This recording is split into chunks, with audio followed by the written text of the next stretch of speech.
We're now driving down Chichester Street, which is named after Lord Chichester.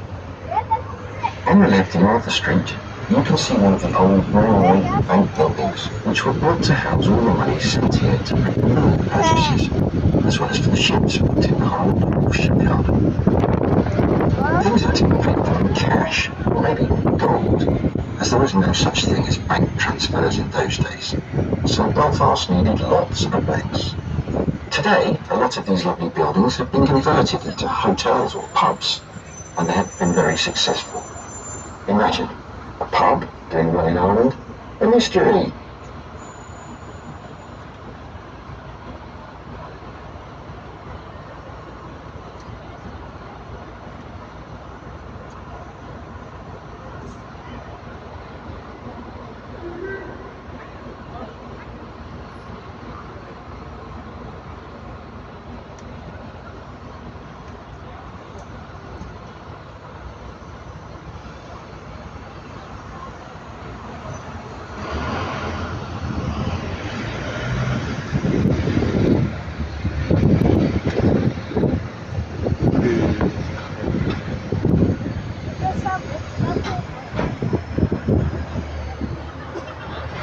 We're turning left into Victoria Street, and on the right, the red brick building is Belfast's Old Town Hall, recently used as a courthouse and now lying vacant. Maybe someone should have lived in it. Next on the left, you can see a yellow featured fountain, which is the Jaffa Memorial at the entrance to Victoria Square shopping mall. Lord Jaffa was the first and so far the only Jewish Lord Mayor of Belfast. After the memorial is Bittles Bar, the thinnest bar in Belfast.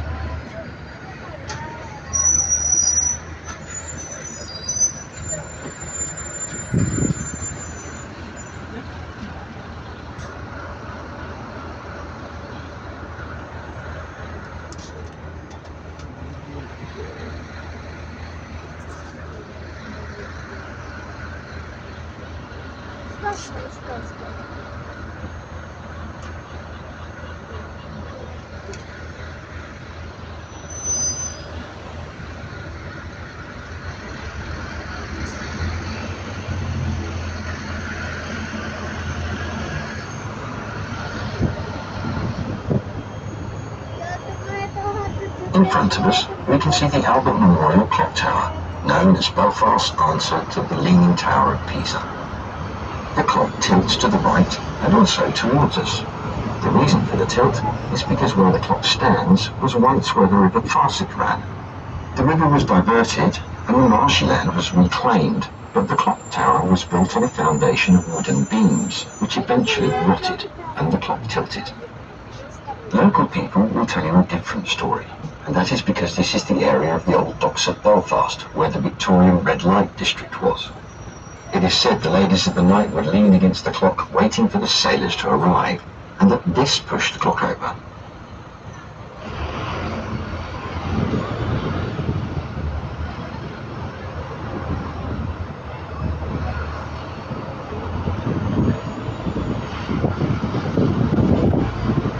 On the left is the Custom House and Custom House Square.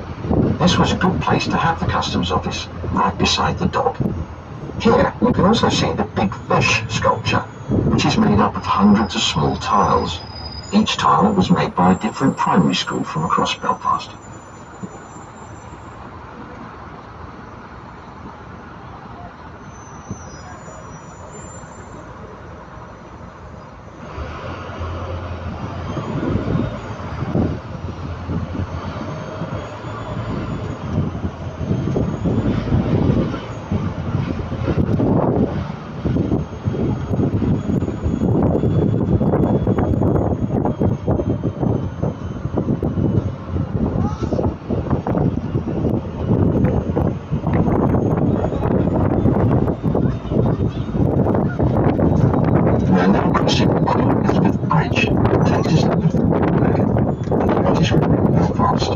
Which flows into Belfast Loch. We're going to turn left into Queen's Island, and in front of us we can see Belfast's Millennium Project, which is the home of the Odyssey complex. The complex a bowling alley, a cinema, various restaurants and pubs, plus an arena. The arena is an ice rink and is the home of the Belfast Giants ice hockey team. Ice hockey is the first cross-community sport in Belfast, and the Giants are a very successful team, which has performed extremely well in the UK's elite ice hockey. Why is this? Well, the Giants employ Americans and Canadians to come and play for us, as they are really good at it. At one point, when deciding on a name for the team, the name Belfast Bombers was proposed, but it was decided against for obvious reasons.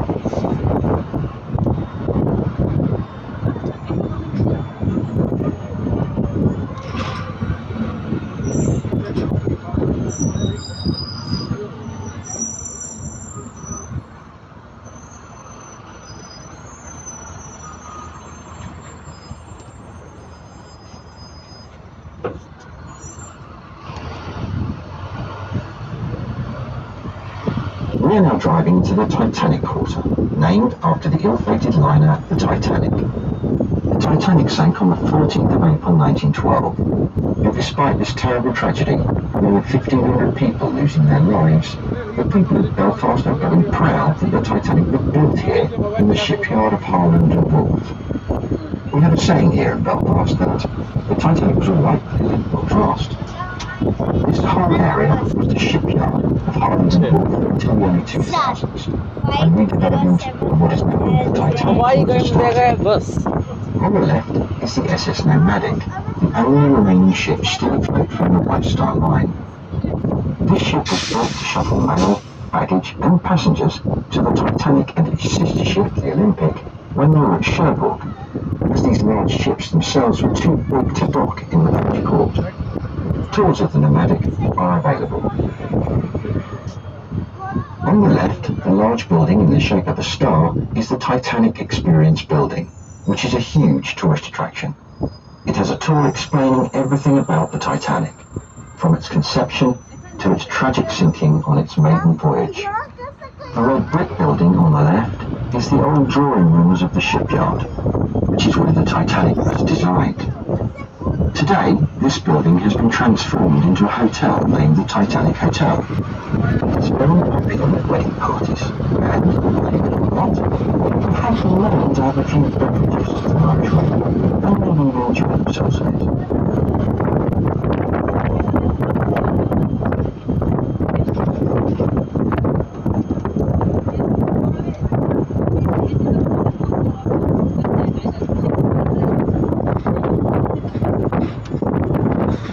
The large grey building on the left is Titanic Studios, and this was once the playroom of the shipyard. It is now a movie studio, and amongst other productions, this is where a lot of the Game of Thrones interior sets were filmed by HBO. Belfast has become a great place to make movies and TV shows over the last 20 years or more, and is fast becoming the Hollywood of Europe.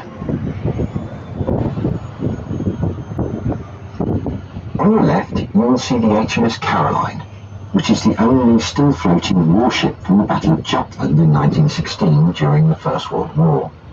It was used as a cadet training vessel for a time, and it is now used as a maritime museum. Tours of the ship are available. Locally, it is known as the HMS Never Budges, as it hasn't moved for so long.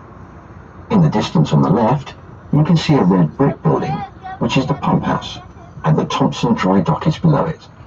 This is where the Titanic was fitted out with the likes of its grand staircase and luxury cabins, before leaving Belfast for sea trials.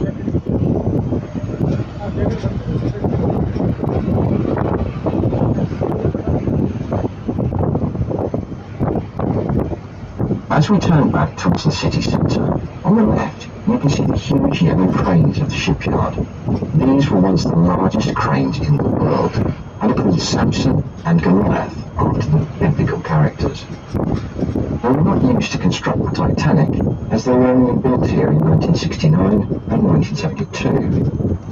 They were brought here by Aristotle Onassis, who famously married JFK's wife, Jackie.